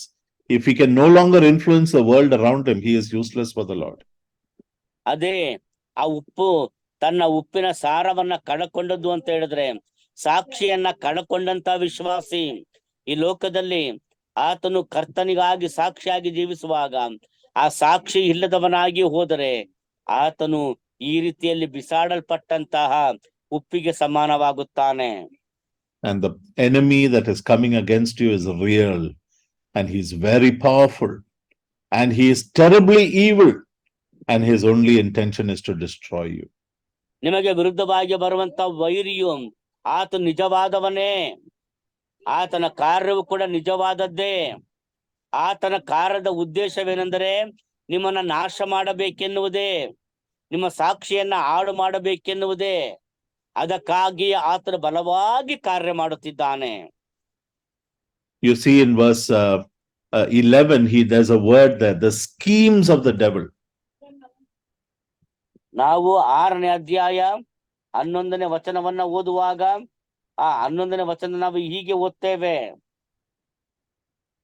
ಸೈತಾನನ ತಂತ್ರೋಪಾಯಗಳನ್ನು ನೀವು ಎದುರಿಸಿ ನಿಲ್ಲುವುದಕ್ಕೆ ಶಕ್ತರಾಗುವಂತೆ ದೇವರು ದಯಪಾಲಿಸುವ ಸರ್ವಾಯುಧಗಳನ್ನ ಧರಿಸಿಕೊಳ್ಳಿರಿ. Schemes, right? That means, what that tells me is, Satan is actively planning and strategizing to pull you down. ಅದರ ಅರ್ಥವೇನೆಂದ್ರೆ ನಿಮ್ಮನ್ನ ಕೆಳಕ್ಕೆ ದೊಬ್ಬುವುದಕ್ಕೋಸ್ಕರ ಸೈತಾನು ಯೋಜನೆ ಮಾಡಿಕೊಂಡು ಆ ಯೋಜನೆಯಂತೆ ಕಾರ್ಯ ಮಾಡುತ್ತಾ ಇದ್ದಾನೆ. That means it's not passive work. He's not just waiting for you to fall, but he is actively planning against you. He is looking for opportunities. ಆತ ನಿಂತ್ಕೊಂಡವನಾಗಿ ನೀನು ಬೀಳ್ತೀಯಾ ಅಂತ ಕಾಯ್ತಾ ಇಲ್ಲ. ಬದಲಾಗಿ ಆತನು ನಿನ್ನನ್ನ ಬೀಳಿಸುವುದಕ್ಕಾಗಿಯೇ ಆತನು ಕ್ರಿಯಾಶೀಲವಾಗಿದ್ದಾನೆ, ಯೋಜನೆ ಮಾಡಿಕೊಂಡಿದ್ದಾನೆ. ಆ ಯೋಜನೆಯಂತೆ ಕಾರ್ಯ ಮಾಡುತ್ತಾ ನಿನ್ನನ್ನ ಬೀಳಿಸ್ಲಿಕ್ಕೆ ಅವಕಾಶಗಳನ್ನ ಆತನು ಹುಡುಕುತ್ತಿದ್ದಾನೆ. He is doing that for the individual believer. He is doing it for the family. He is doing it for the local assembly. He wants to destroy each of these testimonies for God himself. ಆತನು ಒಬ್ಬೊಬ್ಬರಿಗೋಸ್ಕರವಾಗಿ ಕಾರ್ಯ ಮಾಡುತ್ತಾನೆ. ಕ್ರೈಸ್ತ ವಿಶ್ವಾಸಿಗಳಿಗಾಗಿ, ಎರಡನೇದಾಗಿ ಕ್ರೈಸ್ತ ಕುಟುಂಬಗಳ ವಿರುದ್ಧವಾಗಿ ಕಾರ್ಯ ಮಾಡುತ್ತಾನೆ. ಅಷ್ಟೇ ಏಕೆ ಕ್ರೈಸ್ತ ಸಭೆಗಳ ವಿರುದ್ಧವಾಗಿಯೂ ಆತನು ಕಾರ್ಯ ಮಾಡುತ್ತಾನೆ. ಒಂದೇ ಉದ್ದೇಶ, ಸಾಕ್ಷಿಯನ್ನ ಹಾಳು ಮಾಡಬೇಕೆನ್ನುವುದೇ. So when I say stand aware, you must know who is your enemy. You must know his strategies. ನೀವು ಎಚ್ಚರಿಕೆಯಿಂದ ನಿಂತುಕೊಳ್ಳಬೇಕೆಂಬುದು ಹೇಳುವಾಗ ನಿಮ್ಮ ವೈರಿ ಯಾರೆಂಬುದಾಗಿ ನೀವು ತಿಳಿದುಕೊಳ್ಳಬೇಕು. ನಿಮ್ಮ ವೈರಿಯ ಆ ಒಂದು ಯೋಜನೆಗಳು ಏನೆಂಬುದಾಗಿ ನೀವು ತಿಳಿದುಕೊಳ್ಳಬೇಕು. ಆತನ ಒಂದು ಯೋಚನೆ ಕಾರ್ಯ ತತ್ಪರತೆ ಹೇಗಿರ್ತದೆ ಎಂಬುದನ್ನು ಕೂಡ ನೀವು ತಿಳಿದವರಾಗಿರಬೇಕು. Then you must know your own identity. ನಂತರ ನೀವು ನಿಮ್ಮ ಸ್ವಂತ ಆ ಒಂದು ಗುರುತು ಐಡೆಂಟಿಟಿ ನೀವೇನಾಗಿದ್ದೀರಿ ಅನ್ನೋದನ್ನ ತಿಳಿದುಕೊಂಡಿರಬೇಕು. I hope you remember daily, my beloved brother and sister, that primarily, you are a child of God, you are an evangelist, you are a servant of God, you are called to be the light in the world around you. ಆದ್ದರಿಂದ ಮೊಟ್ಟ ಮೊದಲನೇದಾಗಿ ನೀವು ಕ್ರೈಸ್ತರಾಗಿದ್ದೀರಿ, ವಿಶ್ವಾಸಿಗಳಾಗಿದ್ದೀರಿ, ದೇವರ ಮಕ್ಕಳಾಗಿದ್ದೀರಿ, ಸುವಾರ್ತಿಕರಾಗಿದ್ದೀರಿ, ಸೇವೆ ಮಾಡುವವರಾಗಿದ್ದೀರಿ. ಆದ್ದರಿಂದ ನೀವೆಲ್ಲೇ ಇದ್ದರೆ ಏನು ಮಾಡಿದರೂ ಕೂಡ ನಿಮ್ಮ ವಿಷಯದಲ್ಲಿ ಬಹಳವಾಗಿ ಎಚ್ಚರಿಕೆಯುಳ್ಳವರಾಗಿ ನೀವು ನಿಂತಿರುವುದನ್ನ ದೃಢ ಮಾಡಿಕೊಳ್ಳಬೇಕು. And wherever you are, in your work or in college or school or in the home, in the community, in the neighborhood and in the assembly, God is calling you to be an influence for the glory of God and for the edification of the church of God. ನೀವು ಕಾಲೇಜಿನಲ್ಲಿ ಇರಲಿ ಅಥವಾ ಸ್ಕೂಲ್ನಲ್ಲಿ ಇರಲಿ ಅಥವಾ ಉದ್ಯೋಗದಲ್ಲಿ ಇರಲಿ, ಯಾವುದೋ ನಿರ್ದಿಷ್ಟವಾದಂತಹ ವ್ಯಾಪಾರ ವಹಿವಾಟಿನಲ್ಲಿ ನೀವೆಲ್ಲೇ ಇದ್ದರೂ ಕೂಡ ನೀವಿರುವಂತಹ ಆ ಸ್ಥಳದಲ್ಲಿಯೇ ನೀವು ಕರ್ತನಿಗಾಗಿ ಸಾಕ್ಷಿಯುಳ್ಳವರಾಗಿರಬೇಕೆಂದು, ಅದಕ್ಕಾಗಿ ದೃಢವಾಗಿ ನಿಂತವರಾಗಿರಬೇಕೆಂದು ಕರ್ತನು ನಿಮ್ಮನ್ನ ಕರೆಯುವವನಾಗಿದ್ದಾನೆ. And then you must know the victory. ನಂತರ ನೀವು ಜಯವನ್ನ ತಿಳಿದುಕೊಳ್ಳಬೇಕು. Right? You must be aware that even though you are still fighting a battle, the victory in this battle is already determined.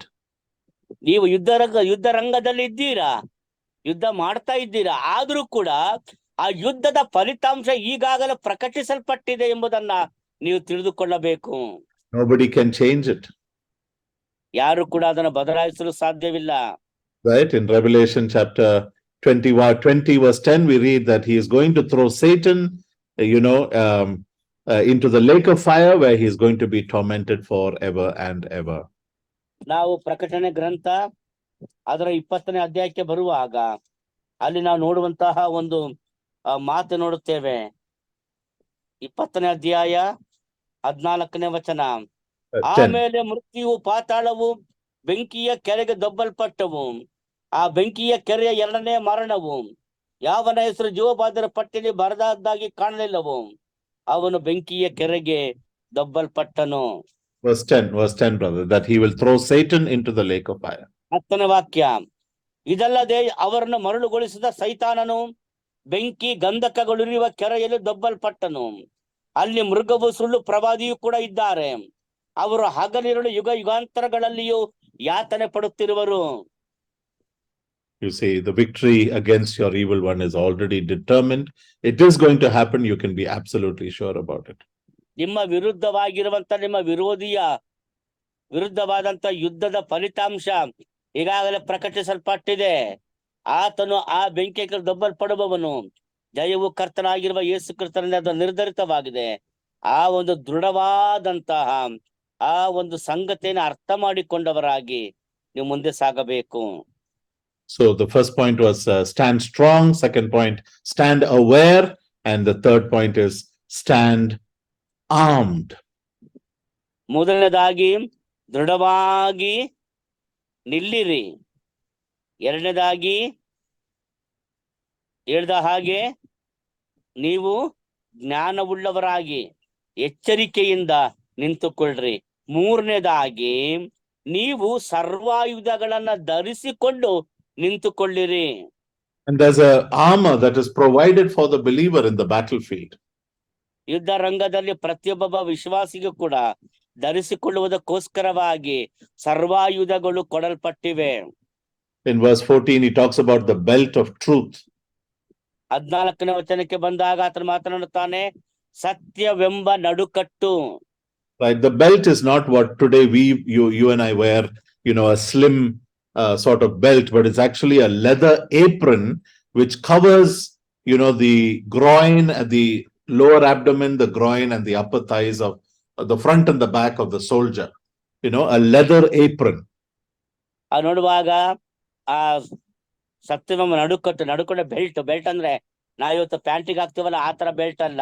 ಆದ್ರೆ ಆ ದಿನಗಳಲ್ಲಿ ಆ ಒಂದು ನಡುಕಟ್ಟು ಎಂಬುದಾಗಿ ಹೇಳುವಾಗ ಹೊಟ್ಟೆಯ ಕೆಳಭಾಗ ಮತ್ತು ಸೊಂಟದ ಮೇಲ್ಭಾಗದಲ್ಲಿ ಅದನ್ನ ಕಟ್ಟುತ್ತಾ ಇದ್ದರು. ಅದು ಎರಡು ಕಡೆ ಮೇಲಿನ ಮತ್ತು ಕೆಳಗಿನ ಬಟ್ಟೆಗಳನ್ನ ಗಟ್ಟಿಯಾಗಿ ಹಿಡಿದುಕೊಳ್ಳುತ್ತಾ ಇತ್ತು. ಅಂದ್ರೆ ಸರ್ವಾಯುಧಗಳನ್ನ ಹಾಕಿಕೊಳ್ಳುವಾಗ ಆ ಸರ್ವಾಯುಧಗಳನ್ನ ಗಟ್ಟಿಯಾಗಿ ಹಿಡಿದಿಟ್ಟುಕೊಳ್ಳುತ್ತಾ ಇತ್ತು. And he's saying it's the belt of truth. ಆತನ ಹೇಳ್ತಾನೆ ಸತ್ಯವೆಂಬ ನಡುಕಟ್ಟು ಎಂಬುದಾಗಿ. Truth is, the doctrines, the truth about God, the truth about ourselves, the truth about the world, because truth is under attack today. ಸತ್ಯ ಎಂಬುದಾಗಿ ಹೇಳುವಾಗ ದೇವರ ವಾಕ್ಯದ ಉಪದೇಶ, ದೇವರ ವಾಕ್ಯದ ಬೋಧನಾ ಸಿದ್ಧಾಂತಗಳು, ನಾವು ನೋಡುವಂತ ವಾಕ್ಯ ಇದು ಸತ್ಯ. ಇವತ್ತು ಈ ದೇವರ ವಾಕ್ಯದ ಸತ್ಯ ಸೈತಾನನ ಆಕ್ರಮಣಕ್ಕೆ ಒಳಗಾಗಿದೆ. It is being distorted to suit the individual. It is being twisted to mean something completely different than God intended. ದೇವರು ಯಾವ ಉದ್ದೇಶಕ್ಕಾಗಿ ತನ್ನ ವಾಕ್ಯವನ್ನ ಬರೆಸಿದ್ದಾನೋ ಆ ಉದ್ದೇಶಕ್ಕೆ ತದ್ವಿರುದ್ಧವಾಗಿ ಮನುಷ್ಯನು ತನ್ನ ಸ್ವ ಇಚ್ಛೆಯಂತೆ ತನ್ನ ಅನುಕೂಲಕ್ಕೆ ತಕ್ಕ ಹಾಗೆ ಬದಲಾಯಿಸಿಕೊಳ್ಳುತ್ತಾ ತಮ್ಮ ವ್ಯವಸ್ಥೆಗಳಿಗೆ ಅದನ್ನು ಬದಲಾಯಿಸಿಕೊಳ್ಳುತ್ತಾ ಇರುವುದರಿಂದ ಇವತ್ತು ದೇವರ ವಾಕ್ಯವು ಮಲಿನವಾಗಿದೆ. But dear beloved, it is so vital that you and I, through a serious study of the word of God, we must know what is the truth of scripture, and we must hold on tightly to it, because it will protect you against the evil one in the day of battle. ಪ್ರಿಯರಾದವರೇ, ಈ ಒಂದು ವಾಕ್ಯ ಅದು ಬಹಳ ಪ್ರಾಮುಖ್ಯವಾದದ್ದು.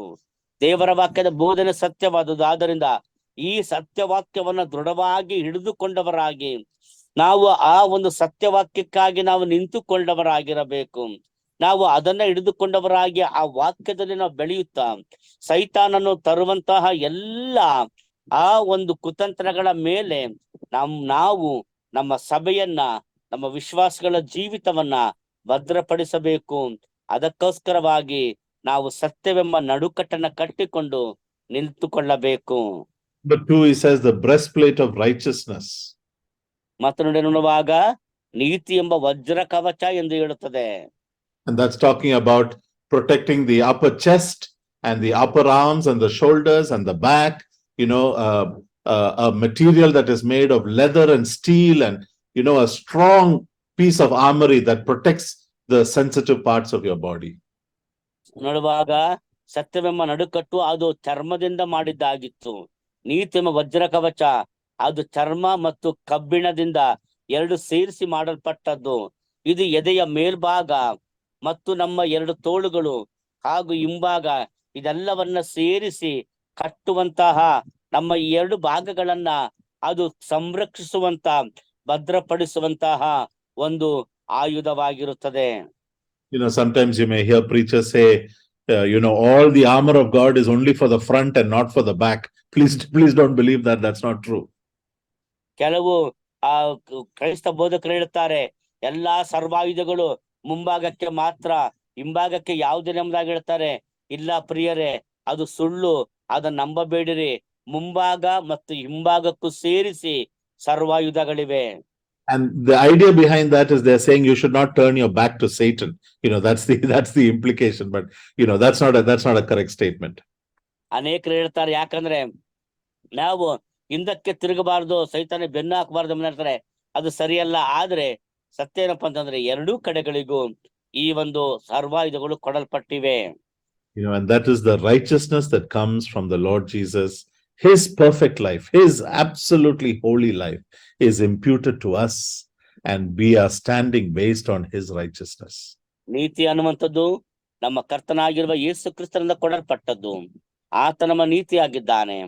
ಆತನು ನೀತಿಯಾಗಿರುವುದರಿಂದ ಆತನಲ್ಲಿರುವಂತ ನೀತಿಯು ನಮಗೆ ಕೊಡಲ್ಪಟ್ಟದ್ದಾಗಿದೆ. Number 3, shoes of the gospel. ಮೂರನೇದಾಗಿ ನೋಡುವಾಗ ಅಲ್ಲಿ ಸುವಾರ್ತೆ ಎಂಬ ಕೆರಗಳು. The sandals or the shoes of a Roman soldier is actually in battle. Those shoes have spokes underneath. so that when the Roman soldier fixes his shoe on the ground, it's firm and he doesn't slip.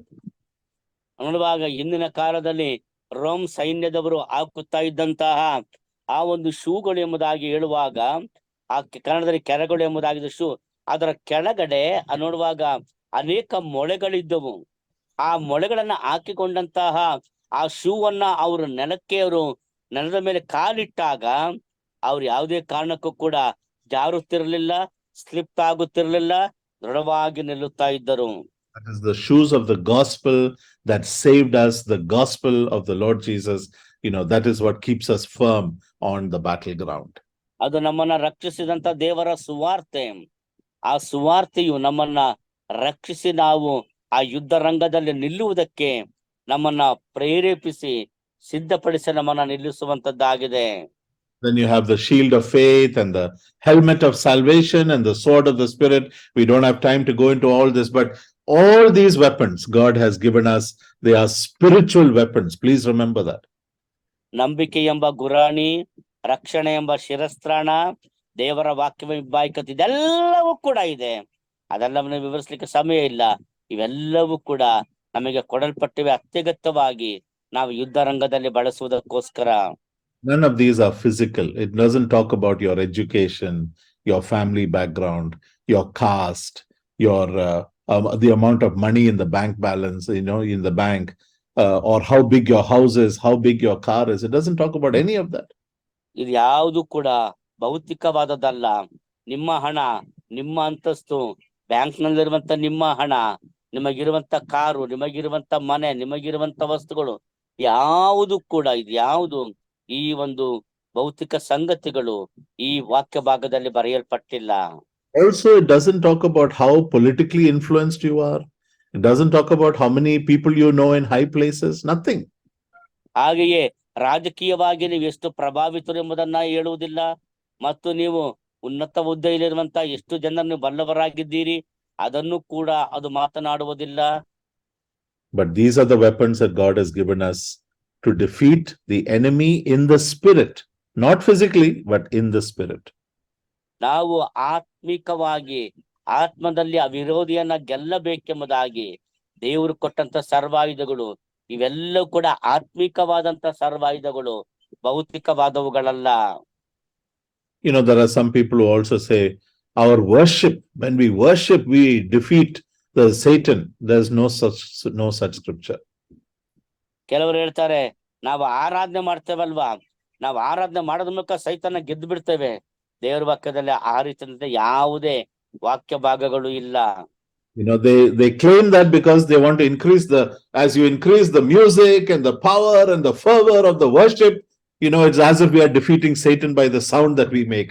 Absolutely, there is no such teaching in the scripture. ಕೆಲವರು ಹೇಳ್ತಾರೆ, ಹಾಡನ್ನ ಹಾಡ್ತಾರೆ, ಅದಕ್ಕೆ ಅವರು ಸಂಗೀತ ವಾದ್ಯಗಳನ್ನ ಉಪಯೋಗಿಸ್ತಾರೆ. ಆ ಸಂಗೀತ ವಾದ್ಯದ ಶಬ್ದ ಜೋರಾಗ್ತಾ ಹೋದ ಹಾಗೆ, ಹಾಡು ಜೋರಾಗ್ತಾ ಹೋದ ಹಾಗೆ ಅಂದುಕೊಳ್ತಾರೆ, ಸೈತಾನ ಸೋತೋದ, ನಾವು ಸೋಲಿಸ್ಬಿಟ್ಟು ಎಂಬುದಾಗಿ. ಆ ರೀತಿಯಾಗಿ ದೇವರ ವಾಕ್ಯದಲ್ಲಿ ಎಲ್ಲಿಯೂ ಕೂಡ ಇಲ್ಲ. So stand armed, take up these armors, take up these pieces that God has given you, these weapons, put them on, and all the time in your heart and mind, be strong in the Lord. ದೇವರು ನಿಮಗೆ ಕೊಟ್ಟಂತ ಈ ಸರ್ವಾಯುಧಗಳು ಅವೆಲ್ಲವನ್ನ ಧರಿಸಿಕೊಳ್ಳ್ರಿ. ಯಾವಾಗಲೂ ಕೂಡ ಎಲ್ಲ ಸಂದರ್ಭಗಳಲ್ಲಿಯೂ ಕೂಡ ನೀವು ಸರ್ವಾಯುಧ ಧರಿಸಿಕೊಂಡು ಸಿದ್ಧರಾಗಿರ್ರಿ.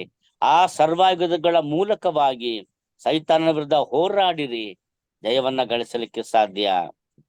Number 4, stand on your knees. ನಾಲ್ಕನೇದಾಗಿ ನಿಮ್ಮ ಮೊಣಕಾಲುಗಳ ಮೇಲೆ ನಿಂತುಕೊಳ್ಳಿರಿ.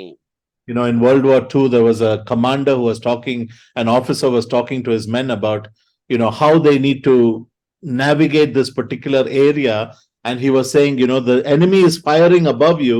So if you keep low, he was giving them the strategy. You keep low, you will protect yourself. And this is the word he used. If you advance on your knees, you will always be safe. What a beautiful word. ನೋಡುವಾಗ ಒಂದು ಯುದ್ಧ ನಡೆಯುವಾಗ, ಪ್ರಪಂಚ ಯುದ್ಧ ನಡೆಯುವಾಗ ಒಬ್ಬ ಸೈನ್ಯದ ಅಧಿಕಾರಿ ಹೇಳುತ್ತಾನೆ, ನೀ ಯಾವಾಗಲೂ ಕೂಡ ನಿಮ್ಮ ತಲೆಯ ಮೇಲೆ ವೈರಿವಾತನು ಹೋಗುತ್ತಾ ಹಾರುತ್ತಾ ಇರುತ್ತಾನೆ. ನೀವು ಎಷ್ಟು ಕೆಳಗೆ ನೀವಿರ್ತೀರೋ ನೀವು ಅಷ್ಟು ಸುರಕ್ಷಿತರಾಗಿರ್ತೀರಿ. ಆದ್ದರಿಂದ ನೀವು ಮೊಣಕಾಲಿನ ಮೇಲೆ ಕೂತ್ಕೊಳ್ರಿ, ಅಷ್ಟು ನೀವು ಸುಭದ್ರವಾಗಿರುತ್ತೀರಿ ಎಂಬುದಾಗಿ. ಮೊಣಕಾಲಿನ ಮೇಲೆ ಕೂತಷ್ಟು ನೀವು ಸುಭದ್ರವಾಗಿರುತ್ತೀರಿ. Verse 18, he says, praying at all times, praying in the Spirit, praying with all prayer and supplication, praying with perseverance and supplication, praying for all the saints. No? So, 18ನೇ ವಾಕ್ಯಕ್ಕೆ ಬರುವಾಗ ಅಲ್ಲಿ ಆತನ ಹೇಳ್ತಾ ಇದ್ದಾನೆ ಅಂತಂದ್ರೆ, ಅದು 6ನೇ ಅಧ್ಯಾಯ 18ನೇ ವಾಕ್ಯ. ಆತನ ಹೇಳ್ತಾನೆ ಹೀಗೆ, ನೀವು ಪವಿತ್ರಾತ್ಮ ಪ್ರೇರಿತರಾಗಿ ಎಲ್ಲಾ ಸಮಯಗಳಲ್ಲಿ ಸಕಲ ವಿಧವಾದ ಪ್ರಾರ್ಥನೆಯಿಂದಲೂ ವಿಜ್ಞಾಪನೆಯಿಂದಲೂ ದೇವರನ್ನು ಪ್ರಾರ್ಥಿಸಿರಿ. ಇದರಲ್ಲಿ ಪೂರ್ಣ ಸ್ಥಿರಚಿತ್ತರಾಗಿದ್ದು ದೈವಜನರೆಲ್ಲರ ವಿಷಯದಲ್ಲಿ ವಿಜ್ಞಾಪನೆ ಮಾಡುತ್ತಾ ಎಚ್ಚರವಾಗಿರ್ರಿ ಎಂದು ಹೇಳುತ್ತಾನೆ ಪೌಲನು. how do we experience this? ನಾವಿದನ್ನು ಹೇಗೆ ಅನುಭವಿಸಲು ಸಾಧ್ಯ? When we are tempted, we must come to God in prayer. ನಾವು ಶೋಧಿಸಲ್ಪಡುವಾಗ ಪ್ರಾರ್ಥನೆಯಲ್ಲಿ ದೇವರ ಬಳಿಗೆ ಬರಬೇಕು. When something good happens, we must immediately thank God for it. ಏನಾದ್ರೂ ಒಳ್ಳೇದು ಸಂಭವಿಸಿದರೆ ತಕ್ಷಣವೇ ದೇವರಿಗೆ ನಾವು ಕೃತಜ್ಞತೆಯನ್ನು ಹೇಳಬೇಕು. When you see evil taking place around you and there is nothing else that you can do about it, you can definitely pray about that situation. ನಿಮ್ಮ ಸುತ್ತಲೂ ಕೆಟ್ಟದ ನಡೆಯುತ್ತದೆ, ನೀವೇನು ಮಾಡ್ಲಿಕ್ಕೂ ಸಾಧ್ಯವಿಲ್ಲಂತ ಪರಿಸ್ಥಿತಿ ಬಂದಾಗ ಖಂಡಿತವಾಗಿ ದೇವರ ಮುಂದೆ ಹೋಗಿ ನೀವು ಪ್ರಾರ್ಥನೆ ಮಾಡಬಹುದು. When you meet somebody who does not know Christ, like your friend or even a family member, bring them before the Lord in prayer. ನಿಮ್ಮ ಕುಟುಂಬದಲ್ಲಿ ನಿಮ್ಮ ಕುಟುಂಬದ ಸದಸ್ಯರು ಕರ್ತನನ್ನು ನಂಬದೇ ಇರುವವರಿದ್ದಾರೆ, ಕರ್ತನ ಅಂಗೀಕಾರ ಮಾಡಿಕೊಳ್ಳದೇ ಇರುವವರಿದ್ದಾರೆ, ನಿಮ್ಮ ಅಕ್ಕಪಕ್ಕದವರಿದ್ದಾರೆ, ಅವರನ್ನು ನೀವು ಕರ್ತನ ಮುಂದೆ ಪ್ರಾರ್ಥನೆಯಲ್ಲಿ ತರಬಹುದು, ಅವರಿಗಾಗಿ ಪ್ರಾರ್ಥಿಸಬಹುದು. In other words, in every situation, good and bad and difficult and sometimes even helpless, you bring it all into the presence of God and constantly you're communicating with God in prayer. ಎಲ್ಲಾ ಪರಿಸ್ಥಿತಿಯಲ್ಲಿಯೂ ಕೂಡ ನೀವು ಕರ್ತನ ಮುಂದೆ ಎಲ್ಲಾ ವಿಷಯಗಳನ್ನ ಕರ್ತನ ಮುಂದೆ ತಂದವರಾಗಿ ನಿರಂತರವಾಗಿ ಕರ್ತನ ಮುಂದೆ ಪ್ರಾರ್ಥನೆ ಮಾಡಿ ಅವುಗಳನ್ನ ಕರ್ತನ ಮುಂದೆ ನಾವು ಹೇಳಬಹುದು. In the first we said we should stand strong. Secondly we said stand aware. ಮೊದಲನೇದಾಗಿ ನೋಡಿದೆವು ದೃಢವಾಗಿ ನಿಲ್ಲಬೇಕು. ಎರಡನೇದಾಗಿ ಎಚ್ಚರಿಕೆಯಿಂದ ನಿಂತುಕೊಳ್ಳಬೇಕು. Thirdly we said stand armed. ಮೂರನೇದಾಗಿ ಸರ್ವಾಯುಧಗಳನ್ನು ಧರಿಸಿಕೊಂಡು ನಿಂತುಕೊಳ್ಳಬೇಕು. Then number 4, stand on your knees. ನಾಲ್ಕನೇದಾಗಿ ಮೊಣಕಾಲಿನ ಮೇಲೆ ನಿಂತುಕೊಳ್ಳಬೇಕು. And then number 5, stand together. ಐದನೇದಾಗಿ ಒಟ್ಟಾಗಿ ನಿಂತುಕೊಳ್ಳಿರಿ. What an encouragement, dear believer, that you and I are not alone in the battlefield. ನನ್ನ ಪ್ರಿಯರೇ, ಎಂತ ಒಂದು ಪ್ರೋತ್ಸಾಹದಾಯಕ ಮಾತುಗಳು. ನಾನು ನೀವು ಯುದ್ಧ ರಂಗದಲ್ಲಿ ಒಂಟಿಯಾಗಿ ನಿಂತಿಲ್ಲ ಪ್ರಿಯರೇ. God has brought us all together as fellow soldiers. And, there's a picture in the Roman army, where they all stand in one line. They put their shields in front of them together. And it's like this solid wall that the enemy comes against. And, it's not so easy to break that wall. ನೋಡುವಾಗ ಆ ದೊಡ್ಡದಾದಂತ ಒಂದು ಗೋಡೆ, ಆ ಗೋಡೆ ಮುಂದೆ ಎಲ್ಲಾ Rome ಸೈನಿಕರೆಲ್ಲರೂ ಕೂಡ ನಿಂತುಕೊಂಡಿದ್ದಾರೆ. ಅವರ ಮುಂದೆ ಅವರು ಪಡೆದಂತ ಎಲ್ಲ ಪದಕಗಳಿವೆ. ಎಷ್ಟು ಸುಂದರ. ವೈರಿಯು ಬಂದು ಆಕ್ರಮಣ ಮಾಡಿ ಇವರನ್ನ ಗೆಲ್ಲಲಿಕ್ಕೆ ಸಾಧ್ಯವೇ ಇಲ್ಲ. God wants you to pray for one another. See Apostle Paul saying, pray for all the saints and then pray for me. ಪೌಲ ಹೇಳ್ತಾನೆ, ಎಲ್ಲಾ ದೇವಜನರಿಗಾಗಿ ಪ್ರಾರ್ಥನೆ ಮಾಡ್ರಿ, ನನಗೋಸ್ಕರವಾಗಿ ಕೂಡ ಪ್ರಾರ್ಥನೆ ಮಾಡ್ರಿ ಎಂಬುದಾಗಿ ಹೇಳುತ್ತಾನೆ. What do we pray for in our prayer meetings and in our ಪ್ರಾರ್ಥನೆಗಳಲ್ಲಿ ಯಾವುದಕ್ಕಾಗಿ ಪ್ರಾರ್ಥನೆ ಮಾಡ್ತೇವೆ? Most of the time we are praying for somebody's healing. We are praying for somebody to get a job. We are praying for someone to pass in their exam. ಕೆಲವರ ಆರೋಗ್ಯಕ್ಕಾಗಿ ಪ್ರಾರ್ಥನೆ ಮಾಡುತ್ತೇವೆ, ಕೆಲವರು ಪರೀಕ್ಷೆಗಳಲ್ಲಿ pass ಆಗಬೇಕೆಂಬುದಾಗಿ ಪ್ರಾರ್ಥನೆ ಮಾಡುತ್ತೇವೆ, ಕೆಲವರ ಸ್ವಸ್ಥತೆಗಾಗಿ ಪ್ರಾರ್ಥನೆ ಮಾಡುತ್ತೇವೆ, ಮತ್ತೆ ಕೆಲವರ ಆರೋಗ್ಯಕ್ಕಾಗಿ ನಾವು ಪ್ರಾರ್ಥನೆ ಮಾಡುತ್ತೇವೆ. You know where Apostle Paul is when he is writing this epistle? ಈ ಪತ್ರಿಕೆಯನ್ನು ಬರೆಯುವಾಗ ಅಪೊಸ್ತಲನಾದ ಪೌಲನು ಎಲ್ಲಿದ್ದನು ಗೊತ್ತೇ? He's in prison. ಅವನು ಸೆರೆಮನೆಯಲ್ಲಿದ್ದನು. Do you hear him asking, pray that I'll be released as soon as possible? ಎಷ್ಟು ಬೇಗ ಸಾಧ್ಯವೋ ಅಷ್ಟು ಬೇಗ ನನಗೆ ಬಿಡುಗಡೆಯಾಗಲಿ ಎಂಬುದಾಗಿ ಅವನು ಆ ಪ್ರಾರ್ಥನೆ ವಿಜ್ಞಾಪನೆ ಹೇಳಿದ್ದನ್ನ ಎಲ್ಲಿಯಾದ್ರೂ ನೋಡಿದ್ದೀರಾ? In fact, he is saying, pray that God will give me opportunity and words to open my mouth and boldly proclaim the gospel. ಅದ್ರ ಬದಲ ಏನ್ ಹೇಳ್ತಾನೆ, ನನಗೋಸ್ಕರ ಪ್ರಾರ್ಥನೆ ಮಾಡ್ರಿ, ನಾನು ಸುವಾರ್ತೆನ ಸಾರಲಿಕ್ಕೆ ದೇವ್ರ ಅವಕಾಶಗಳನ್ನು ಕೊಟ್ಟು ನನ್ನ ಬಾಯಿ ತೆರೆದು ಸುವಾರ್ತೆನ ಜನರಿಗೆ ಹೇಳಲಿಕ್ಕೆ ಅನುಕೂಲವಾಗುವಂತೆ ಸೆರೆಮನಿಯಲ್ಲಿ ಇದ್ದುಕೊಂಡೇ ಪ್ರಾರ್ಥನೆ ಮಾಡ್ತಾ ಇದ್ದಾನೆ. In Philippians, he writes to the believers and says, you know, you've been praying for me, and what has happened to me, I'm a prisoner here, but it is for the advancement of the gospel. ಆ ಫಿಲಿಪ್ಪಿ ಪತ್ರ ಬರೆದು ಹೇಳ್ತಾನೆ, ನನಗೋಸ್ಕರ ಪ್ರಾರ್ಥನೆ ಮಾಡ್ತಾ ಇದ್ದೀರಾ, ನಾನು ಸೆರೆಮನೆಯಲ್ಲಿ ಇದ್ದೇನೆ. ಯಾವುದಕ್ಕಾಗಿ ಸೆರೆಮನೆಯಲ್ಲಿ ಇದ್ದಾನೆ? ಆ ಸುವಾರ್ತೆಯ ಪ್ರಸರಣಕ್ಕೆ ಇನ್ನು ಹೆಚ್ಚು ಅವಕಾಶವಾಗುವುದಕ್ಕೋಸ್ಕರ. So much so that even members of Caesar's household has heard the gospel. ಆ ಕೈಸರಿದಂತಹ ಸೀಸರನ್ನ ಕುಟುಂಬದವರು ಕೂಡ, ರಾಜ ಮನೆತನದವರು ಕೂಡ ಸುವಾರ್ತೆಯನ್ನ ಕೇಳಿಸಿಕೊಂಡರು. Apostle Paul encourages us through his prayers. If you read in Ephesians and Philippians and Colossians, you'll read these wonderful prayers that are for the spiritual man. Nothing about the physical. Everything is about the spiritual man. ನೋಡುವಾಗ ಪೌಲನು ಆತನು ಪ್ರಾರ್ಥನೆ ಮಾಡುತ್ತಾನೆ. ಎಲ್ಲ ಪ್ರಾರ್ಥನೆಗಳನ್ನ ನೋಡ್ರಿ, ಆತನು ಪ್ರಾರ್ಥನೆ ಮಾಡುವಂತದ್ದೆಲ್ಲರೂ ಕೂಡ ಆತ್ಮಿಕ ಮನುಷ್ಯನಿಗಾಗಿ, ಆತನ ಭೌತಿಕವಾದಂತ ಯಾವ ಕಾರ್ಯಗಳಿಗೋಸ್ಕರವಾಗಿಯೂ ಕೂಡ ಆತನು ಪ್ರಾರ್ಥನೆ ಮಾಡಲಿಲ್ಲ. You know, C.S. Spurgeon was asked about the secret of the success of his ministry. And there may have been many things, you know, that contributed to his ministry. But he said, simply, my people pray for me. C.H. ಸ್ಪರ್ಜನ್ ಅವರನ್ನ ಕೇಳ್ತಾರೆ, ನಿಮ್ಮ ಸೇವೆಯ ಯಶಸ್ಸಿಗೆ ಕಾರಣ ಏನೆಂಬುದಾಗಿ. ಅನೇಕ ಕಾರ್ಯಗಳು ಇದ್ದಿರಬಹುದು, ಆದ್ರೆ C.H. ಸ್ಪರ್ಜನ್ ಸರಳವಾಗಿ ಹೇಳುತ್ತಾರೆ, ನನ್ನ ಜನರು ನನಗಾಗಿ ಮಾಡಿದ ಪ್ರಾರ್ಥನೆ. How important it is, beloved, for us to pray for the evangelist, pray for the people of God, pray that we will stand strong in the battle, join hands together and stand in the battlefield. ನಾವುಗಳು ನಮ್ಮ ಜೊತೆಯ ಸೇವಕರಿಗಾಗಿ, ಎಲ್ಲಾ ಸುವಾರ್ಥಿಕರಿಗಾಗಿ, ಮಾಡುತ್ತಿರುವಂತ ಸೇವೆಗಾಗಿ ನಾವೆಲ್ಲರೂ ಒಟ್ಟಾಗಿ ಕೈ ಜೋಡಿಸಿ ಒಟ್ಟಾಗಿ ನಿಂತು ಪ್ರಾರ್ಥನೆ ಮಾಡುವಂಥದ್ದು ಎಷ್ಟು ಪ್ರಾಮುಖ್ಯ ಅಲ್ಲವೇ? Stand strong, dear believers. ಪ್ರಿಯ ವಿಶ್ವಾಸಿಗಳ ದೃಢವಾಗಿ ನಿಂತುಕೊಳ್ಳಿರಿ. Don't be,